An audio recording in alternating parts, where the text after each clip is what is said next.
అందరికీ నమస్కారం. ఈరోజు కలెక్టర్ గారిని అప్పుడే మూడోసారి ఇవ్వడం జరిగింది. అంబేద్కర్ కోనసీమ జిల్లా పాతకోట గ్రామంలో అలాగే శివర కోసాల రేవులో అక్రమ ఇసుక రవాణా చేస్తుంటే అధికారులు ఏమీ పట్టించుకోవట్లేదు. ఎందుకంటే అధికారులు కూడా వాళ్ళకే నాయకులు కొమ్ముగా కల్పించి అది అవినీతి బాగా హెచ్చరికగా చేస్తున్నారు. ఎందుకంటే అక్కడ సుమారు ఇదిగా 30 టన్నులు 40 టన్నులు లారీ వెళ్తుంటే ఇందులో పనిచేయదు. పెద్ద పెద్ద క్రేన్లు వెళ్ళి అక్రమంగా ఇసుక రవాణా లోడ్ చేస్తున్నారు. లోడ్ చేసి అది వాళ్ళు ఇచ్చడానికి 6,000 10,000 రూపాయలు అమ్ముతున్నారు. అమ్మడం కాకుండా రోడ్లు అక్కడ ఉన్న ఏటుగట్టు రోడ్డు ధ్వంసం అయిపోతుంది. ప్రజలు వెళ్తుంటే డస్ట్ బట్టి చాలా మంది ఇబ్బంది పడుతున్నారు. బైకులు కూడా చాలా ఇబ్బంది పడుతున్నారు.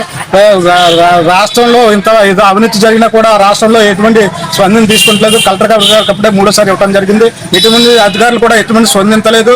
దీన్ని వెంటనే తక్షణమే ఇది పరిధిలో తీసుకుని మాట్లాడవలసిందిగా కోరుతున్నాము.